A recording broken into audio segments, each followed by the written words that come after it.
Hey guys! What's up? This is Crystal. This is Antoine. And we are the KVA podcast where we argue about stupid shit for your listening pleasure.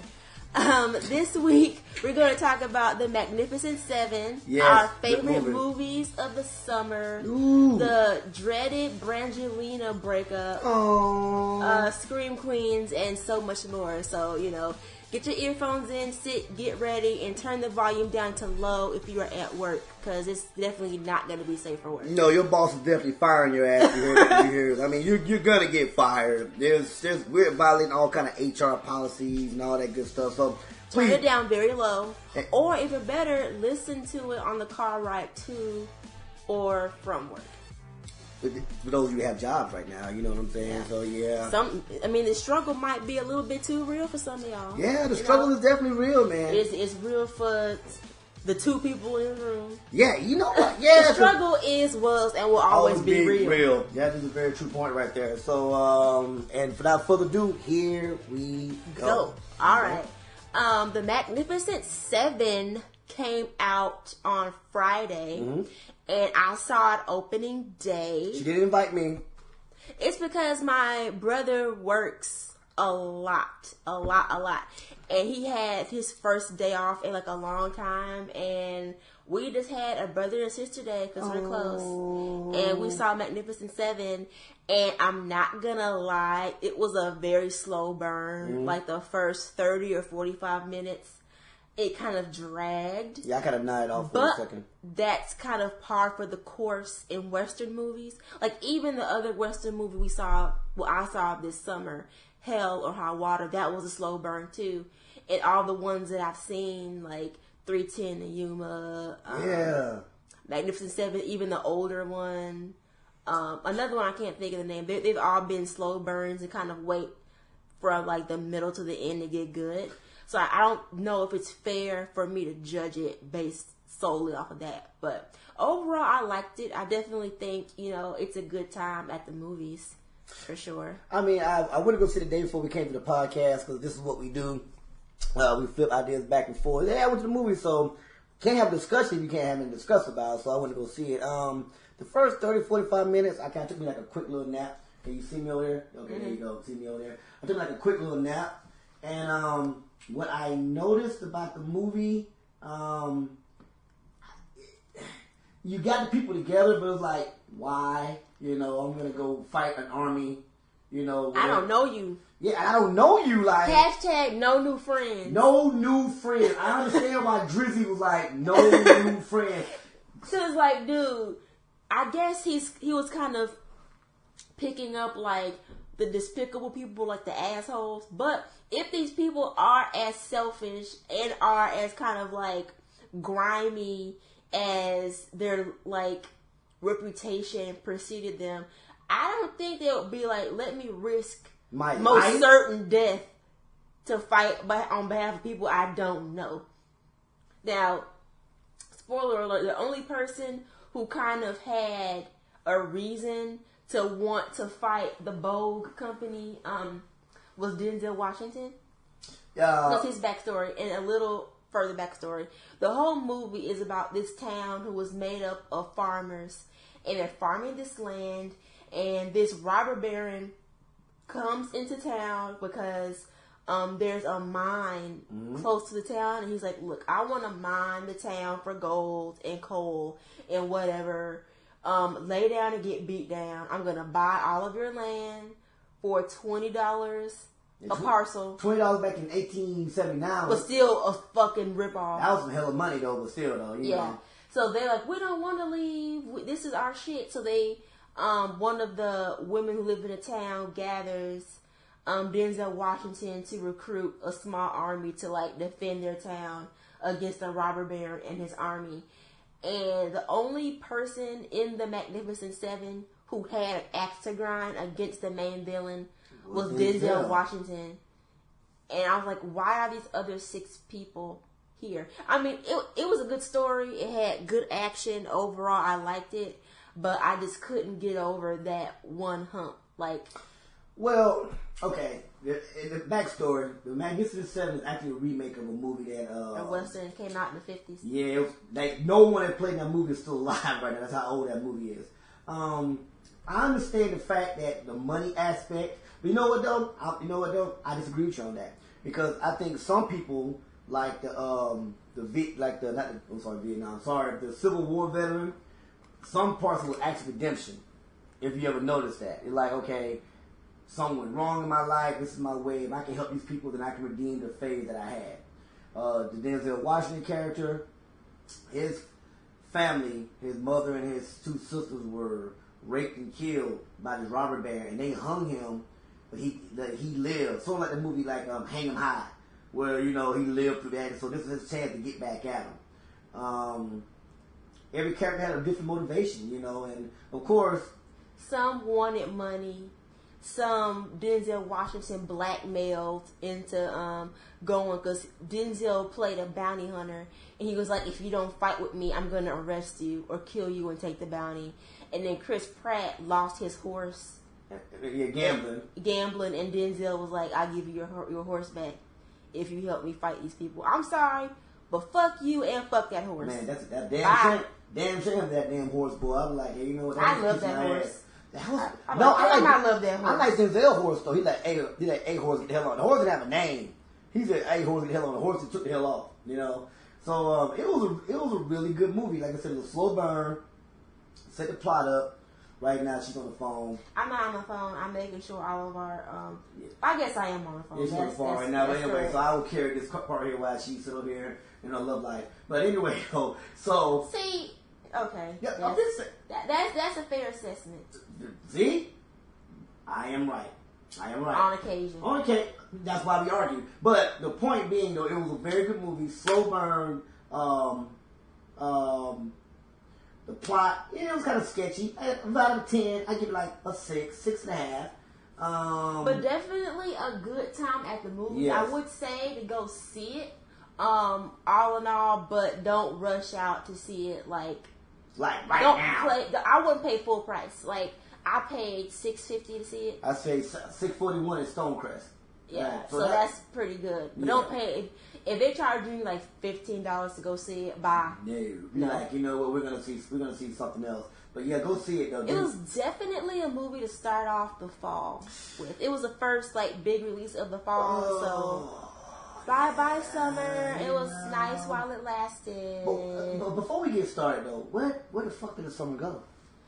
I don't know. The summer went by so fast. I mean, it was like I looked up. It was June. I look up now. It's September. So like, where did it go? So I'm like, but yes. Fall started on September 22nd, and it still feels like summer. It's 90 degrees outside right now. It feels like summer. It's fall in name only. if you're not from where we're in Atlanta, Georgia, it won't get cold until November. Like November, and even then, that's still optional. Remember last November, Thanksgiving? We were 60 degrees. Yeah, we were still wearing like short, like people barbecued on Christmas. Yeah, like it was 80 degrees some last year, but. We're now in fall right now, and I tell you what, as much as I hate fall's like the flyest season because you can rock like shirts, pants, jackets, boots. For you females with ugly feet, you can start putting your boots back on now. You know what I'm saying? Fall is time for like I can't explain it. It's definitely a time for fashion because I don't wear stuff like. Summer attire, like I don't wear stuff with the belly out. I don't wear booty shorts. Fall is for me because I like to wear like my nice sweaters with my boots and my leggings. So I mean, for me, I love fall. I'm a killer as always. Fall is my season. I love fall, man, because you can rock jeans, nice shirt, banging sweaters. I rock Timbs. I mean, I'm not from up north, but I got like real talk, y'all. I got 50 pair of Timberland boots. 50. So you might see a different pair every day, So I mean, fall is really one of the seasons where it's warm enough so you can still hold hands when you're walking somewhere, but it's also but you can get fly in fall. Can't get fly in winter, but you definitely get fly in fall. So bye summer. It was nice knowing you. I see you in 2017. And I want to say I miss summer for the movies, but I really won't. This summer and this year in general has been pretty freaking horrible for movies, if I'm going to be honest. Like, our next topic is our most and least favorite movies of the summer. And I was sitting there trying to think of like what my favorite movie of the summer was. And there's only between two options because everything else I felt like was either mediocre or bad. And there's just so many options for like the worst movie of the summer for me. It was bad. So, do you want me to go first or do you want to go first? You can go ahead and go first. Wait. We're still talking, y'all. Matter of fact. Right. There we go. There we go. There we go. My favorite movie of the season would have to be The Conjuring 2. That was like the first week of summer, the sequel to The Conjuring, because I'm a scary movie buff, and even though I love scary movies, I understand the fact that they're rarely truly scary.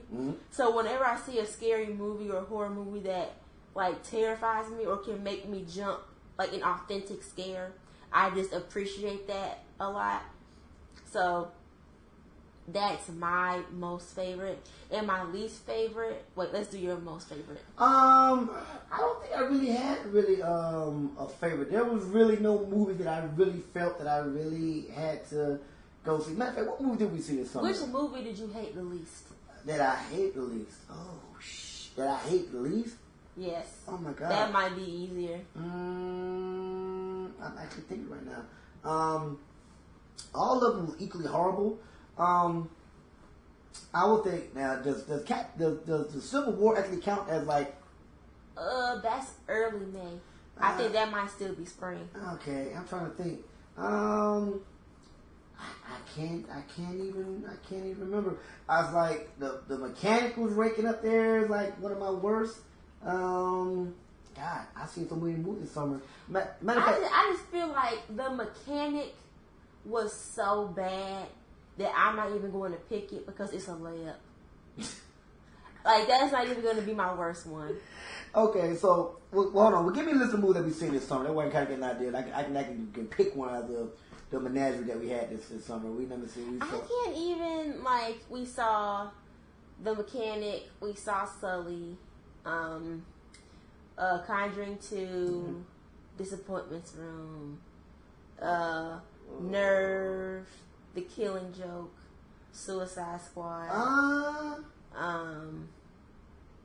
You know what, man? You know what? I'm gonna give you my favorite summer movie. It's gonna bug you. It's gonna bug you out because it's crazy. The sausage movie, man. I mean, Sausage Party. Sausage Party was your favorite movie of the summer. Are you serious? First of all, it was Sausage Party. It was so offensive. It was so horrible on so many levels. Yes, it was my favorite movie of the summer. It was so horrible on so many levels. It was like, wow, this movie. And you want to know what my favorite movie of the summer? What? Because can I say motherfucker? These people got this movie greenlit, put out in theaters only because of their name. I gotta give them credit for that. How much star power do you have to have a bun making love to a sausage? Think about it for a second. See, you can't even say anything. You can't even say anything. I mean, I'm not saying it's not a testament to Seth Rogen's power. I'm not saying that at all. I'm just saying that's your favorite movie of the summer. Hey man, when you know what? Sausage Party is your favorite movie. When you get money, when you can start doing stuff like that, yes. When I can start making BS movies like that, and I get and it made how much money and it still made money? Yes, that's my favorite movie right there. Hey man, the Hollywood game is real. That was definitely real. So I guess I will go with Sausage Party. I'm sorry. That's why we argue. You know what I'm saying? I can't believe it. You want to go with The Conjuring. You want to go. I mean, and you want to know why? I'm gonna give it back to her.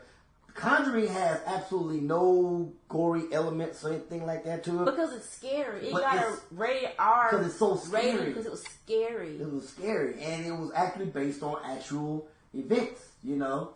So yeah, that was my favorite movie. What was your worst movie? My least favorite movie, X-Men Apocalypse.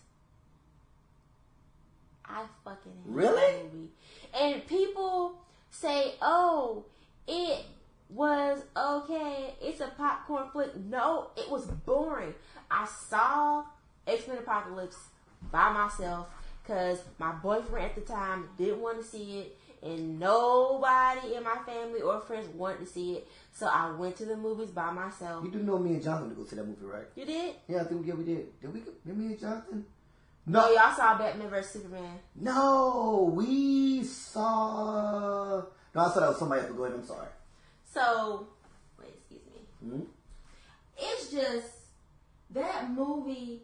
People give it so much slack that it does not deserve. Like, that movie is boring from start to finish. There was no part in that movie where I was like, okay, now I'm entertained. And it's like, they kept going on and on in the trailers about how good of a villain Apocalypse was going to be, and he was just boring. And also, I felt that, like, if the audience is reasonably intelligent, it was obvious to realize from the start that Apocalypse had the wrong people on his team. If you want to take over the world, you don't want Angel or Psylocke or Storm. You want Jean Grey. Mm-hmm. You want Wolverine. Okay. You want Magneto. He got him. And you might want... The main one you should want Professor X. Professor X. Because... so he had a team, 3 out of the people on his team he could have went without. Yeah, really, to be honest with you, to piggyback on her, if he wanted to take over the world, he really needed 3 people. Jean Grey, Professor X, Magneto. That's it. He didn't even need Wolverine. Because you think about it, if Professor X can affect the minds of anybody, basically make you freeze or stop whatever the case may be. Now you put that, add that with Cerebro, where he can broadcast that worldwide, and then Apocalypse actually magnifies your powers. He took up the minds of everybody except someone like Magneto that has that helmet that would have stopped him. Magneto, he amplified his power so Magneto can control the gravity field of the planet. He actually can move the Earth. And then now you got Jean Grey, who is probably the most powerful mutant in the world. So he, like you said, he picked the wrong team. It was like kind of like LeBron James, his Cleveland Cavaliers, when he had like Boobie Gibson as his point guard. It was like, I'm not gonna win with this. And did he really need Wolverine? Because the best thing about Wolverine was that he could heal rapidly, and they showed in the beginning he took that other guy's ability to heal. Remember? So he didn't really need Wolverine, but he definitely needed, Jean Grey and Professor Xavier. He tried to get Professor Xavier, and the shit just didn't work. Yeah, he tried. But the thing about the mutant thing is, like, when you look at that X-Men Apocalypse looked fake. There was no realism about that dude looked like Ivan Ooze. Yo, he did. The villain from the Power Rangers movie. And people, like, gave Fox and the X-Men franchise a lot of shit about that when they released the promo images for X-Men. Yeah. And they kept saying, oh, it's just weird lighting. Oh, it's Photoshop. We haven't fixed it in post yet. And then I go see this movie in theaters, and Apocalypse still looks like Ivan Ooze. Like, nah, player, you just messed up. He looks terrible. Yeah, they kind of fucked that up, though. But I'm not gonna say it was the worst movie I've seen. I think for me it would be Mechanic. You know what? If you followed our podcast, you know what we're talking about. We're not even gonna even dwell into that. It was just how bad that movie was. That's a layup, though. That's the only reason why I didn't pick Mechanic. Because I'm like, it's so bad. It's the obvious, like, winner for being worse. It was the worst. But I just can't take X-Men Apocalypse with the dude looking like Ivan Ooze. I just can't. And speaking of Ivan Ooze and Power Rangers, outstanding! We got a glimpse of the Zorgs for the new Power Rangers live action movie that will hit theaters next year. So, what do you think about it? Well, I looked at for those of you that have seen Pacific Rim. It's exactly the same thing. It's like they say, you know what, we're going to take... Copy and paste for those, but the Zords look... amazing. If Okay, I was in my early 20s when Power Rangers came out. Yes, I watched the Power Rangers. I seen the movie and all that. The Zords look fake. It looked like they was attacking Japan all over again. These things look sleek. They look streamlined, but they also look like what they call them a kite. What they call the things?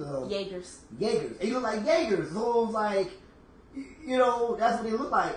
And also it's so funny because when they announced that they were gonna reboot Power Rangers, people was like, "Oh, I don't see how they're gonna do that." And the first thing I thought in my mind was they're gonna rip off Pacific Rim because the robots, and they could connect them and make one giant robot to like fight giant monsters. I'm like, that's Pacific Rim. That's not Pacific Rim. The only thing that's gonna be different from Pacific Rim and Power Rangers is that each Jaeger was just one machine, but all of their Zorgs or Jaegers or whatever can connect and make one big giant one. That's gonna be the only difference. Okay, now the thing is, see here's what they're doing now. And they're superheroes technically. That's them getting into the superhero game. I am older. I am older than Chrissy, so I remember it's a TV show. I can hashtag and look it up and Google it, called Voltron, and it did the exact same thing. In Voltron, you had 5 lions that formed to make one super robot.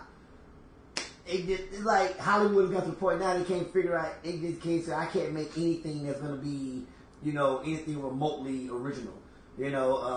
So Power Rangers is going to be for like the old nerds, myself. They're going to sit there and watch to see. Yep, there you go. I'm not old, but I remember Power Rangers. I was a little kid, like 2 or 3. Yeah. I remember when the Power Rangers movie came out in 1994, and I wanted to see it, and my brother didn't want to see it, and he lied to my parents and was like, "I'll take Crystal to see Power Rangers," and he didn't see it, and he made me see Demolition Man instead. Johnny did you like that? Yes, he's like, "No, we're not seeing Power Rangers, we're seeing this movie." And my dad literally, it was the first time he let us go to the movies by ourselves. He let me and my brother go. I was 4, so my brother must have been like 10 at the time. And my dad went and chaperoned us and bought us tickets and let us into the movies, into the theater, and sat us down. He was like, "I will pick you up when the movie's over." And as soon as my dad left, my brother was like, "No, we're not seeing this. We're seeing something else." It may not have been Demolition Man, but it was like a Steven Seagal movie, or like he was still doing movies now. Arnold Schwarzenegger. It was some action movie, and I was so mad. And my brother was like, "You better not tell either." Yo, Jonathan, if you saying this, man, you a grimy little cat, man. Like you doing your sister like that, bro? Like really? We gonna talk about it later on. You know what? I give him shit about that all the time. He's tired of hearing about it, but whatever. Tell me. Just like the Lady Marmalade incident of 2001. Hold on. What? So, what? This is beyond tangent, but the when Moulin Rouge came out, yes, and they did a remix or a cover of Lady Marmalade, and it starred Christina Aguilera, Maya, Pink, and Lil' Kim, and Missy Elliott, and the whole theme of the music video was they were prostitutes. Yes. And they only performed Lady Marmalade live one time in the history of the world, and it was on the 2001 Grammys. And I was so excited because it's going to be the first and only time it's going to be sung live. And I must have been about 9 or 10. Okay. And right when Lil' Kim was like, "Let me hear you go, sisters. Let me hear your flow, sisters," my mom turned it off because she was like, "I don't want you singing a song about prostitutes." And she wouldn't let me watch it. Oh. She wouldn't let me watch it, and I was so sad because everybody was talking about it at school the next day. And there was no YouTube back then. There's no YouTube. Oh. And I talk about that all the time too. Oh. And my mom was just like, "Just YouTube if you're that upset." I'm like, "It's not the same. It's not the same. You gotta see it live." Like right now you're watching us live, so YouTubing us later on will do no good because like you're not catching the full thing right now. Oh, I'm sorry to hear that right now. I'm sorry. Yeah, whatever. I mean, I'm over it, kind of. You don't want to? I'm over it. Yes. So, I forgot the segue. No. But anyway, she's honest about that too. We do this. Yeah, we're just honest about everything. We'll get on some. We'll roll. Oh, okay. We got to pull ourselves back real quick. Right. So there have been a lot of premieres on TV this week. Yes. Particularly, Empire came back for its third season, and we also got the series premiere of Lethal Weapon. Well, I saw Lethal Weapon. I got the chance to see it, and you didn't because you were busy. So I'll go ahead and just say a little bit about it. Basically, tales old as time. You had two cops, polar opposites. One's a badass, another one is reserved. It's based off of the popular Lethal Weapon movie franchise, which came out in 1987, the first movie. I feel like I shouldn't have to explain the Lethal Weapon movies to you because most people have seen it. But how? And if you haven't seen it, you should have seen it. How you gonna make a TV series though? It's basically gonna be like a procedural. From what I've gathered. How? Because somebody winds up dead or something gets robbed, and then Riggs and Murtaugh have to figure out who's behind it, and then destruction follows. Okay, so I'm gonna be pretty much every cop show ever. I'm gonna be the asshole in this, right? Lethal Weapon had 4 movies. First one came out in 87, second came out in 89, third one came out in 94, fourth one came out in 1998. I know that shit. That's the top of my head. But they were all standalone movies. How are you gonna make a TV show about a cop who was suicidal? But by the end of the fourth movie, he had a wife. He got married, had a baby. So what? He gonna be crazy for the first couple of seasons. Then he gonna fucking you know what I'm saying? Like how are they gonna make this? I don't think it's impossible to make Lethal Weapon a TV show. It's not, because basically at its core, it's gonna be like every other cop procedural ever, which is eventually is gonna lead to it being canceled. Because I feel like a lot of people are a bit out of shape because it's Lethal Weapon.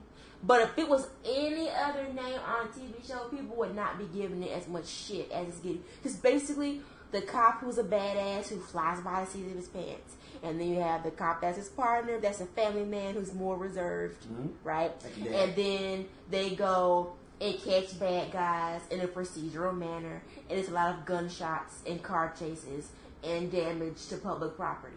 It's the same cop show. It just has Lethal Weapon in front of it. And I don't think that's fair to give it harsh, undue criticism just because you have an attachment to the movie franchise. Yes, I do have a fucking attachment to the movie franchise. That's not fair. Like, you have to separate the two. And it's like the movie inspired the TV show. I'm not trying to doubt that at all. But when you have these rose-colored glasses, it's like you put the movies on a pedestal and the TV show gets shat on just because it shares a name with the movie, and that's not fair. Well, I mean, okay, so Lethal Weapon, CBS has that. Oh yeah, CBS got Lethal Weapon too, right? So CBS is also... It's Fox. It's Fox? Okay, I thought... Yeah. I know CBS has Rush Hour. So I'm looking like, so now... I think Rush Hour got canceled. I'm glad it got canceled. Did it? I'll Google it. That shit, it was fucking horrible. But, you know, that was bad. At least the first Lethal Weapon premiere, it was decent. Now, will it get picked up for season 2? I'm really not sure. I need to see like 1 or 2 more episodes. Yeah. But it wasn't like dog shit or anything. It was watchable. Well, I gotta sit there. I watch it. I mean, I'm gonna talk shit about it now. But let me go home with fucking DVR or whatever my local cable provider is, and I'll check it out. So that was the premiere of Lethal Weapon, and also was the premiere for Empire, which was so much better. How was it? Because I remember like, because Empire let me falling off for a second. I was like, you know, if y'all remember Empire from first season, nobody missed Empire. It was like people were not having sex with Empires on TV. You know, now it's like season 2 was like you know. So how's the Superman? She's on the phone again. Her love life continues. It continues. Whatever. Don't be a hater. At least you got love life. You know what I'm saying? Yeah. It's all good. Well, Rhonda's the one that got pushed off the building. She's dead. Shit. Yeah, she crashed on a car. And the thing is, I feel so sorry for the Rhonda character because it was clear that once the fans made it known that they weren't fucking with Rhonda, they just really like put her character to the ringer because she got pushed down the steps and lost her baby, and nobody really gave a shit. They gave a shit. And then they pushed her off the building. And when I tell you, they just moved past her death so unceremoniously. Like, no funeral scene. So Andre... No scene. I mean, of course, they showed Andre crying and being sad, but nobody else in the family was mourning her death. It was like, bye, Rhonda, on to the next thing. I think Rhonda was never... She was part of the family, but she was never part of the family, you know? So, I mean, did you really think that Anika was going to die knowing that she was carrying a baby? I mean, come on now. You know, that wasn't... I thought that they were going to fight and one of them was going to be dangling over the ledge and Andre was going to have to pull one of them up. So which one do you say? Do you say the one? No, I'm not saying like both of them off the ledge, like one.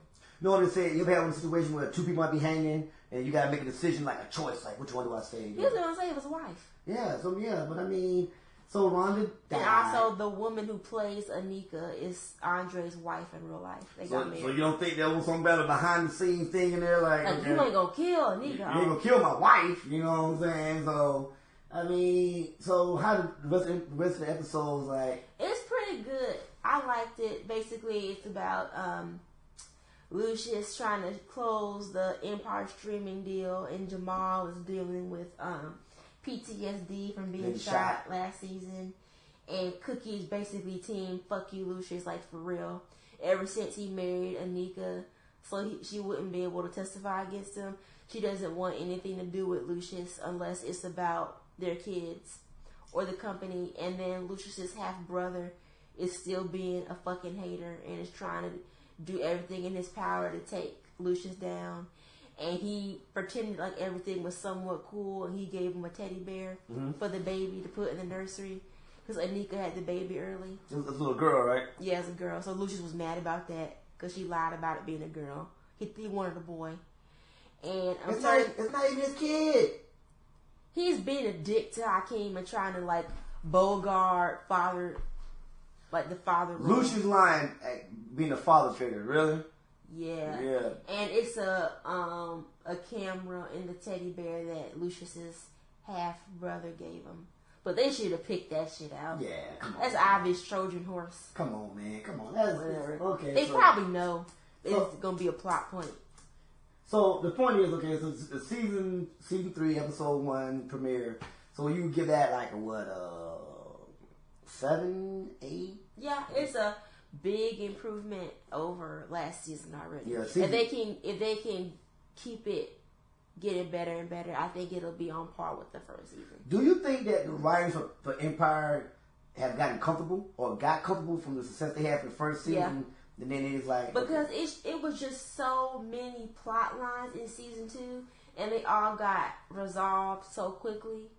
Like the whole thing about, like, Cookie was wondering if she was going to get extorted, and then you had Hakeem getting kidnapped, and then Anika pushing Rhonda down the stairs, and then Lucius trying to get the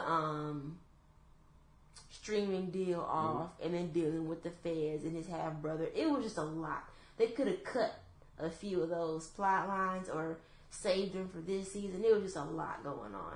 Do you think a lot of it is just shock value? You know what I'm saying? How much more can we shock you? Because they got to the point now where, like, if you're going to do shock value, if you're going to write a TV show, shock value should be for what it is. The shocking of the value, not a because after a while you get numb to it. It's like, okay. Game of Thrones was having that problem too. Yeah. That's like, okay, what's the most miserable thing that could happen? That's going to happen. So it's like, I'm not shocked anymore when, like, somebody got stabbed or, like, betrayed. Something got cut off. Yeah, like, okay, something bad about to happen. Let's get it over with. And then we could do that way when something good happened. Like, I was sure that they was going to lose a Battle of the Bastards.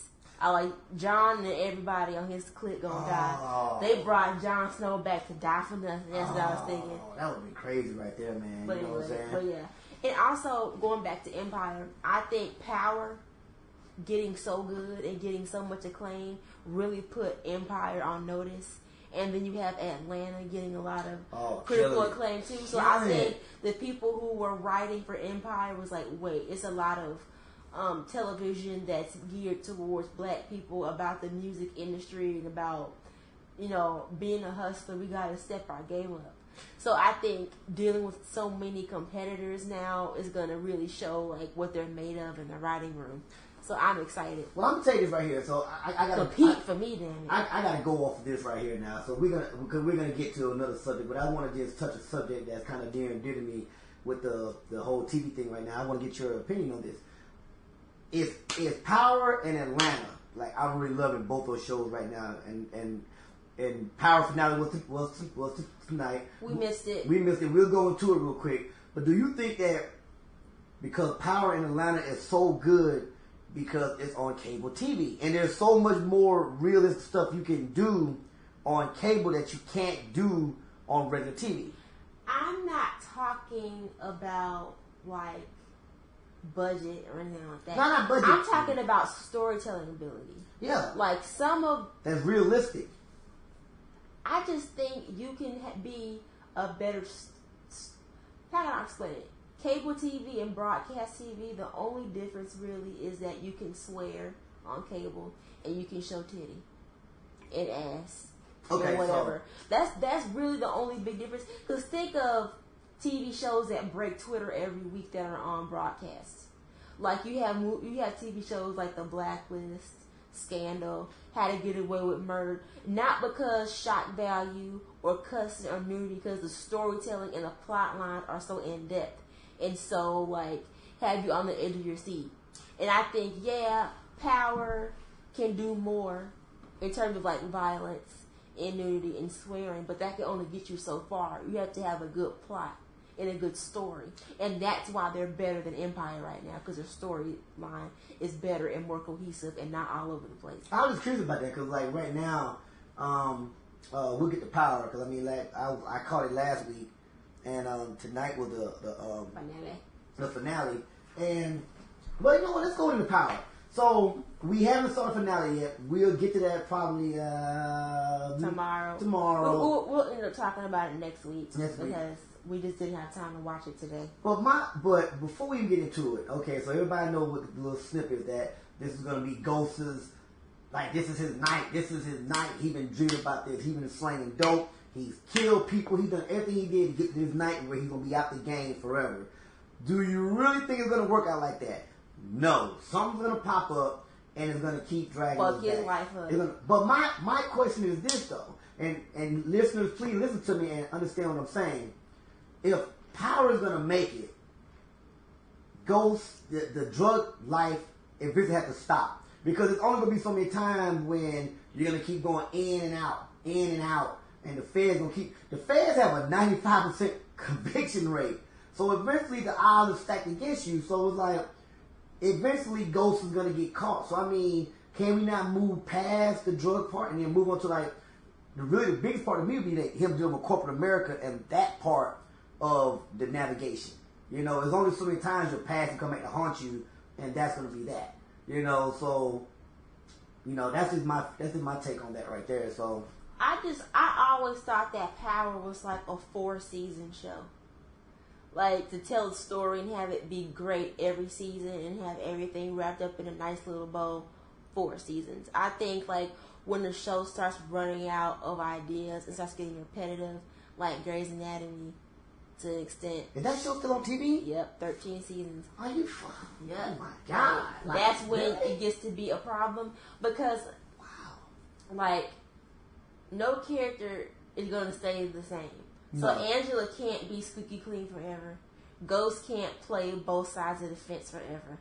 Tommy can't be crazy forever. Tasha can't be loyal forever. Like, it's just, I just feel like we're 3 seasons in, and none of the characters have shown any type of change. And I'm like, okay, if anything, they're digging themselves deeper into like the person they were before or when the show started. And I'm kind of like, I need more character development. I think, really, to be honest with you, episode number 6 is about the most development I've seen when we actually saw Ghost lose control. Oh, when he finally found out Milan was... No. When he had to break up with Angela. Oh, episode... That same episode. Was it episode 6? Yeah, it was the same one, because Tommy was like, if he meant what he said, you need to break up with Angela and he gonna kill her. And so, that was the very first time in the 3 seasons that we've seen where Ghost actually lost control for a brief second.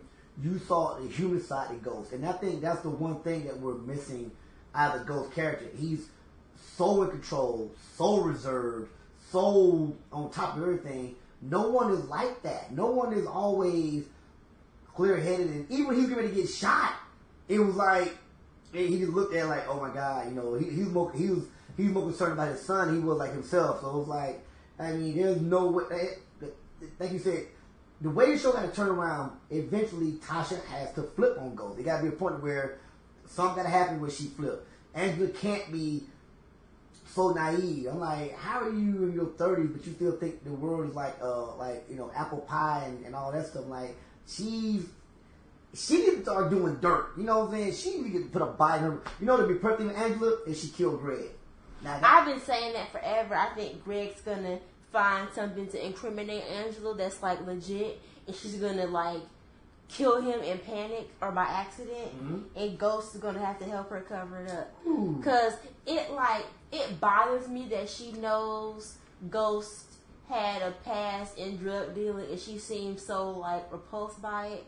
But it's like she knew that he was in the game before and during the part when they first started like messing with each other. Even if he was getting himself out of it, he was still in that life. And it's like, even when he becomes legit, that's always going to be part of his story. You can't run from it. And she's like, I don't know. It's like she wants him to be a different person. And I think at the end of the day, he wants to be a different person, but you got to deal with the person he is now. Does that make sense? Yeah, I mean,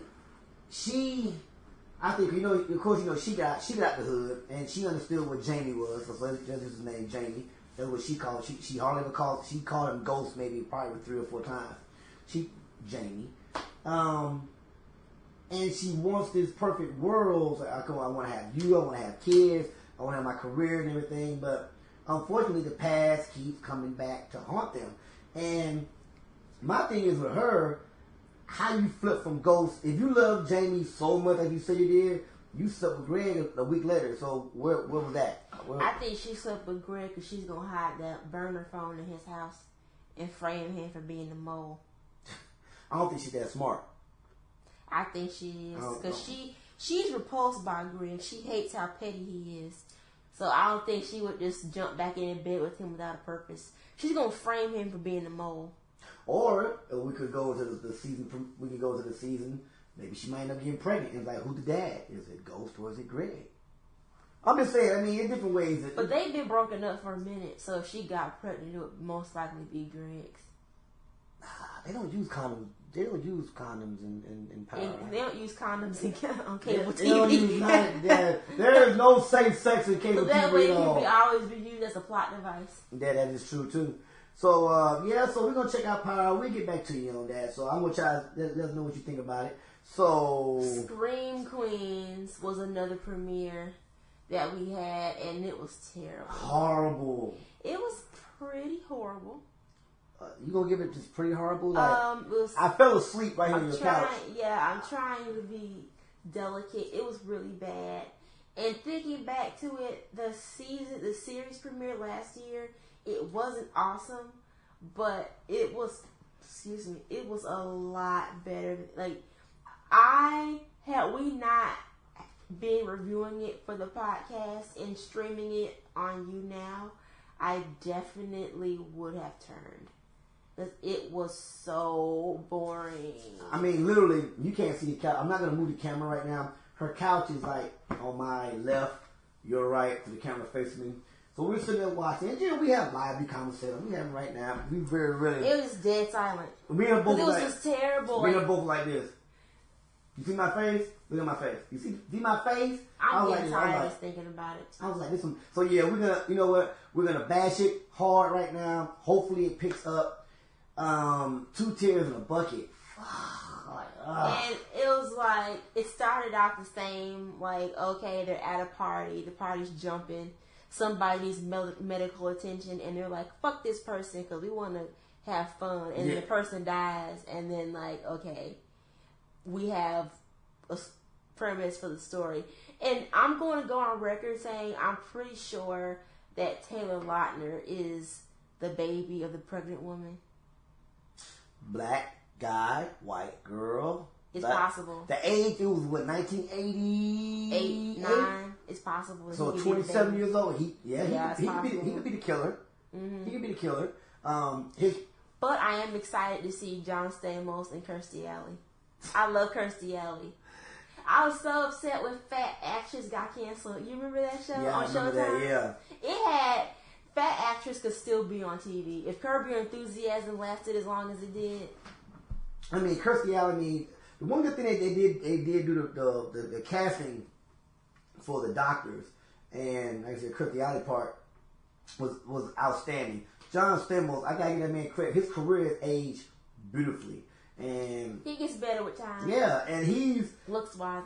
It's like they had a little shower scene, and I was like, "Come on, dude, really?" You know what I'm saying? And then you got Taylor Lautner over here. I mean, I guess he had to get some kind of money after the whole that bullshit movie series he was in. I can't remember their name. Twilight. There you go. Damn, that's sad. He was also in some Adam Sandler movies, and he has a TV show on Netflix. Gotta make money somehow. But if you go look, if you want my recognition for Screen Queen now, start off so give it 2 more episodes. Yeah. I'm gonna give it 2 more. If it hadn't picked up by then, you might abandon ship. Yeah, we're gonna just jump ship. Yeah, the best part of that premiere was we got to see Lady Gaga's music video. Mm-hmm. I love Lady Gaga. I wouldn't consider myself to be like a little monster, but I like her songs. Oh, do that again. Yeah. Mm-hmm. I like the video too. And the one thing I love about Lady Gaga, she enunciates in her song. You can hear every syllable. She doesn't have mush mouth like some other singers. Lady Gaga. I like Lady Gaga. It wasn't love. It wasn't love. See, she's doing this shit right here, man. It was a perfect illusion. Like, she can just, like, enunciate.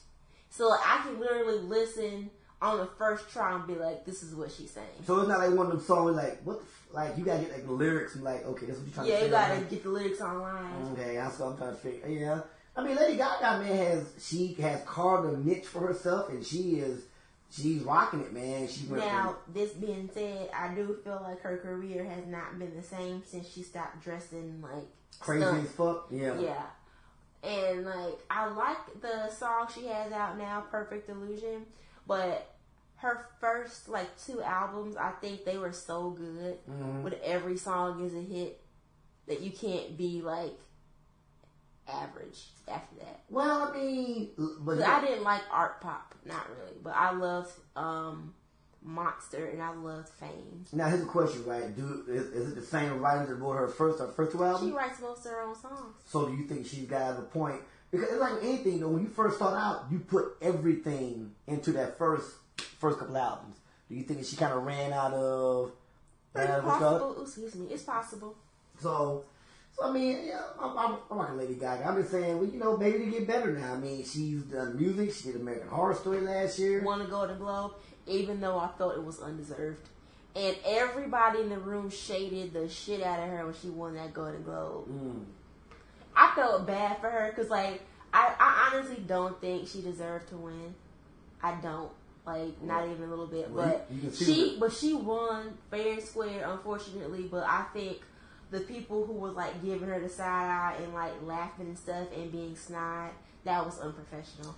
You talk shit after the cameras go off at the party. I don't know what she did. When you saw Leonardo, he was like, this motherfucker won. Like, you know what I'm saying? So, but Lady Gaga, you keep doing what you're doing, girl. And it was obvious that she channeled her hurt and pain over her breakup into that song. Just the whole like what it's about. Like, damn, like I don't know what that dude from Chicago Fire did to her, but thank you, because that song goes. I mean, so sometimes you think about most love songs came from some kind of pain. Yeah. So I mean, you know, isn't love just a perfect illusion? Why do we get married?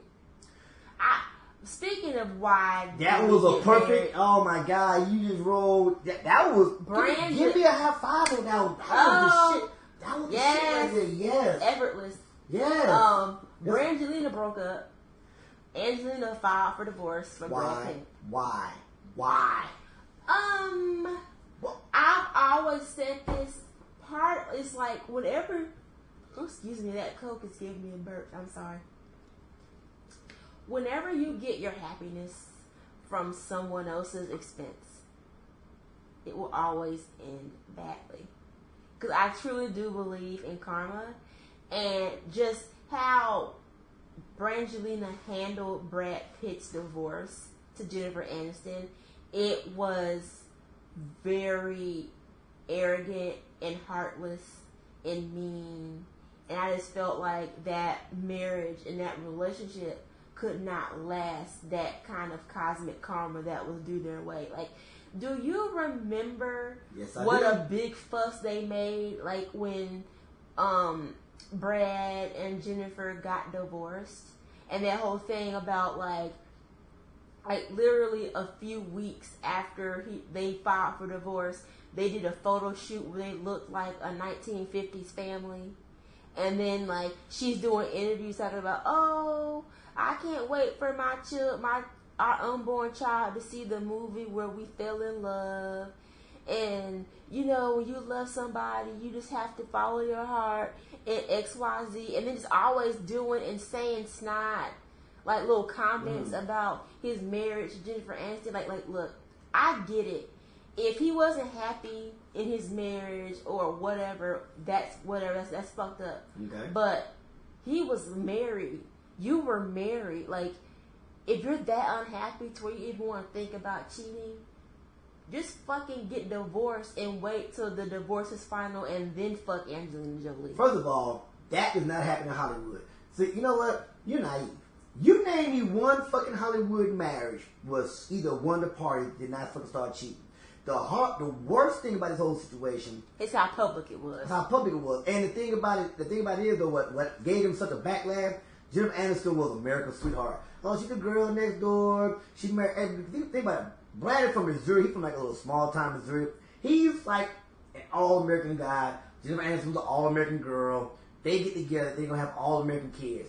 No, Angelina Jolie is like that hot, smoking hot chick that you like is good, you know, for that moment, but she's not built to last. And as you can see, it did not last. Six kids in. Only 3 of them are his. Only 3 of them are his. The other 3 are adopted. So I wonder how that custody thing is gonna fall out, because didn't she adopted those 2? Kids are she adopted 2 before she even married Brad Pitt, and then they had the daughter. Then they had the twins. Then they adopted another baby. So I wonder, like, the 2 she adopted before she even met Brad Pitt. I wonder what's going to happen to them. The 3, because you got to think the first boy, and then the girl from Ethiopia, and then other kid are all adopted by her. If you look at the document, there was nothing saying that he was a co-adoptee on the 3rd child. So all the first 3 kids are actually hers. Then of course you know the twins, and the other child is actually his and hers. So hopefully it doesn't become horrible, and they don't decide they want to go ahead and make it long and drawn out. But since the first, she already shots have already been fired. The whole thing about, for the sake of the family, for the sake of our children, we need to not be together, which is passive aggressive for he's a danger to the kids. Come on, man. That's some bullshit. You gotta read between the lines with shit like that. Come on, man. That's some bullshit, man. The only way he be against the kids is he whoop them kids' ass. And I ain't talking about, we talking about whooping their ass. Like put them in hospitals. Yeah, I'm like, that's the only way to be a danger, man. And I think Brad is pretty smart to know with Hollywood. Hospital visits, kids? Nah, man. That's not going to be a good look. And she's had a checkered past before she got her life right. She's a thought. So if they do that whole mudslinging thing in the middle of the divorce, they're both going to end up losing.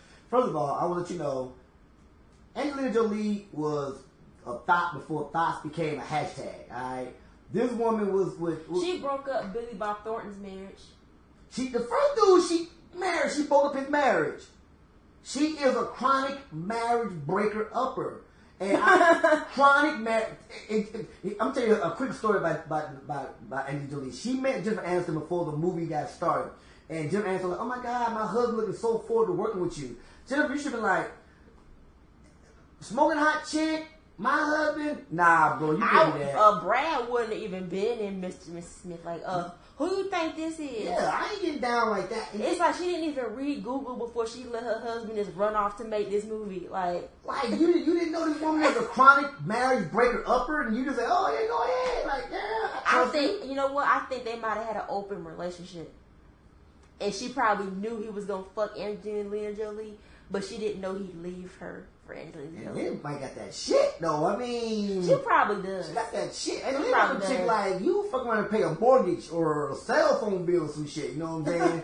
So... and it's a rumor that Brad Pitt got Marion Cotillard pregnant. And that's another reason why they're getting divorced. And for those of you who don't know who Marion Cotillard is, she was in Inception. Mm-hmm. And she was in Dark Knight Rises, and she played the love interest who was an ain't shit bitch in both movies. She was Brad Pitt's. She was not Brad Pitt. She was DiCaprio's wife in Inception. The crazy chick that was stuck in the drain. And she was Christian Bale's girlfriend / Talia al Ghul in The Dark Knight Rises. Okay, so bear with us, y'all, because this goes to our talk about the Hollywood thing. Why y'all not, if you're married, why y'all not wearing condoms? You're fucking millionaires. You don't have to go to the Dollar General and get like a 24 pack. You can get especially... Go to Costco. Go to Costco or and get buy some some. made perfectly to mold to your penis. I mean, is your pullout game that weak that you fucking... You like... Bro, he's gotten both of his side chicks pregnant. Yeah, if it's like, true. Brad, you got that shit if you got her. I'm like, but like, I know you got money, but damn, bro, like, really? Like, come on. It's a rumor. And part of me thinks it's true. And I say this because I'm always on the gossip sites and stuff. And as soon as Angelina filed for divorce, Marion Cotillard released a statement talking about announcing her it just the timing of her being like, oh, look at how perfect and in love I am with my husband. Look at how married I am. And look at how pregnant I am by my husband, who's not Brad Pitt. Like, nah, nigga. Motherfucker, man. That's some bullshit. If that baby got blonde hair or some pouty ass lips, bitch, you are the father. Oh my God, Brad. Tell me. Use condoms. But he didn't get Jennifer Aniston pregnant. Like, dude. Do you think that's like a sticking point? Like, you know, like. They say that he wanted kids and she didn't. That's true. And that was the reason why, but also, like, if I was married to Brad Pitt, I'm having babies. Do you think maybe she couldn't have any? I hope not, man. I hope not. Maybe she. I honestly think she might just not be maternal, and just didn't want children, and that's fine. But your husband's Brad fucking Pitt. But she's entitled not to want to have kids. It's her body. I'm giving that motherfucker a baby if I'm fucking married to Brad fucking Pitt. Fuck yeah, man. I'm getting, even if my career goes south, I'm getting paid for life. My kid is gonna be fly. Come on, man. He do not have that. Look at these 3 kids. Are any of them ugly? Fuck no. Why not? You got money. You know what I'm saying? You ain't got to carry the baby. You just say, fuck it, I just put my eggs in ice somewhere and then somebody else can carry the baby. You know what I'm saying? Grow it in a chamber. There you go. You know what I'm saying? Ah, that's fucked up. Well, we shall see around May of next year. And you know people are going to be doing facial analysis of that baby when it's born. Ooh. Oh, that's horrible, man. I feel sorry. You know what I feel sorry for? And all seriousness, y'all, I feel sorry for them kids, man. They're the real losers. Yeah, in divorce, it's always the kids, man. The parents, you know, the parents and whatever, man. But the kids got to be the one to see, hey, mom and dad are no longer together. So that sucks. I feel sorry for the kids, man. I'm sorry for y'all. And then, like, no matter, and if I were married and got divorced, I would try in my hardest not to, like, I just don't see how you could badmouth your, like, the person you're divorcing, because that's the father or mother of your kids. Like, even if they were an ain't shit person, your children are still gonna hear that one way or the other, and you need to just bottle it up and just, like, shut the fuck up about it. Well, you know, Angelina Jolie, she's the master of the shit. You know, her mother and father, her mother passed, her father's John Voight. And shit, you didn't know this story? You didn't know her father was John Voight, the dude from Deliverance, yeah. Yeah. Okay, so her mother was French. Dad, he knocked mom up, and he dipped. Like, found out she was pregnant, gone. She didn't have a relationship with her. She was like damn near teenager, young adult. Yeah, he dipped. Like, he was like, fuck this shit, I'm out. And so, her growing up with that has influenced her. All her relationships have been self-destructive, you've noticed. So, seeing with her father, her mother, and everything like that. So, to her, it's probably like, well, it happened to my mom. You know what I'm saying? So, this is what they do. I thought you know that shit. Yeah, man, that's kind of crazy. Whatever. I just don't badmouth your significant other to the kids, even if there ain't shit. Like, I don't know. They need to shut the fuck up on that. Damn, you're a heartless shit. I know. What I'm saying is, if you want to talk shit about somebody, do it to your heart's content, to like friends, family, but don't go to the papers and your kids are gonna see it one day. That's my thing. If you want to talk shit about somebody, do it. Yeah, they can read at this point. So who else is doing some having ain't shit moments right now? Brody Jenner had an ain't shit moment this morning. But yeah, let's move on. Justin Bieber got in an altercation at a Germany bar. I don't even think it's an altercation. I think TMZ blew it out of proportion. First of all, I saw the video. This is a 30-second conversation. He's in Germany, and I've been to Germany. Partying. Getting it in. They party motherfucking in Germany. You know what I'm saying? He's walking to two. Justin had two frog lines. Two at the same time. He walks past the dude, bumps him, club shit. Dude pushes him. The two frog lines get on the dude. Justin moves on. There was no ass beating. There was no stomp. There was none of that shit. Dude got like stupid security. So look like TMZ. I don't know what the fuck to say about y'all, man. Y'all just... Not everything's newsworthy, player. No, it's not. And you need to shut the fuck up because y'all sensationalize everything. Like, shit. You know what I'm saying? Somebody had a wardrobe malfunction. I'm like, it's just crazy. So watch the video, y'all. You see the fuck I'm talking about. TMZ, I give you the finger right now. That was some bullshit right there. You know what I'm saying? That was just ridiculous, man. I can't believe that. That seems like the topics for this week.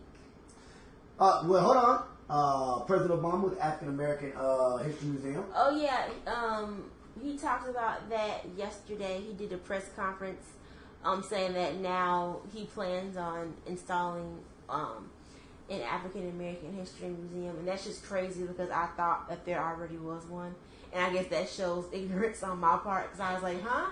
What? I thought we already have one, but then I actually sat there, like, researched it, and it turns out we don't really have, like, a national African American History Museum. So I'm excited about that. That's something I definitely like to visit and experience. I mean, I gotta get the president. Let me tell you something. This last year, Obama has been knocking shit out the fucking park. Like, I mean, the thing with Cuba, he's like, hey, this is my last year in, man, so I got to take advantage of it, you know what I'm saying? So, yeah, is it going to be in D.C. or where's it going to be the, I don't know. I forgot. Okay. Sorry. Right now, hey, y'all, don't worry about it right now because right now she is online dating right now. And it's funny why she's doing this. She has a strict 2-hour rule with texting. So, if you text her, please call her back in 2 hours because she don't believe that people fall asleep. They got jobs. They got, family issues or whatever. Text her back in 2 hours. Is it 2 hours or less? 2 hours or less? So yeah, that's kind of selfish, but it's all now if it's like night hours, that's fine. But if it's like 3 in the afternoon and I text you and you think it's gonna be okay to not text me back until like 8 or 9, damn, fuck that and fuck you. Okay, Bye. You know what? So I need to get y'all a pick. You know what? Please, if you watch the podcast at this point right now and you are dating or you're on Tinder, whatever the fuck you call me, Tinder, whatever platform you're on right now. Tell me, what do you think is the actual texting response time?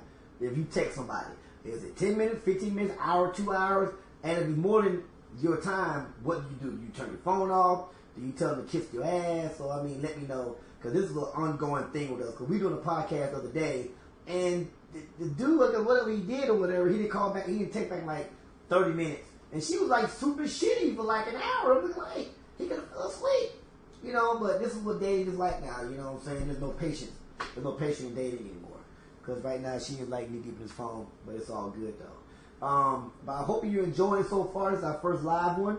And we are officially on iTunes and Google Play. Mm-hmm. So go ahead and subscribe and comment. And we are still, we are still doing our $50 AMC gift card and KVA swag bag giveaway. We currently have 4 that we're still giving out. So if you subscribe to us on Google Play or iTunes and rate us and comment on our progress of the podcast, you are automatically entered into winning one of our prizes. And you don't have to kiss our ass or anything. We want honest and fearless feedback. So if it's a 1-star, 2-star, or 5-star, everyone's opinion is weighted equally in our eyes. So please go out and support so we can please. Inspired. And matter of fact, I want to tell you, we do pay up. What's his name? John Owens. John Owens got the swag bag. You know what 2 weeks ago. 2 weeks ago. So please make sure that you go in there. We do pay up because, like I said, we want to make sure that we get your stuff to you because and our word means something. We want to make sure that. We no asshole. You know what I'm saying? She cut my fucking face off this bullshit ass shirt, but it's all good though. No, I didn't. Yeah, well, you know, other lady cut it off. You know what I'm saying? But yes, so please subscribe to us. She is tirelessly working on this stuff. You know what I'm saying? She's like a beast with this. So we put in, we give it to you, and then I'm saying you put your other friends in and say, hey, this is the shit. We want to be the #1 podcast in the world. That's our goal right there, and we can't do it without you. So thank you very much for listening to us. I'm enjoying the live part. Let me shut the fuck up right now. Thank you y'all for listening to us right now. We love you. Love you very much. And see you next week. And we really look forward to hearing all of your suggestions and feedback. Thank you. All right, we love you. Love you. All right, peace out. Bye. Bye.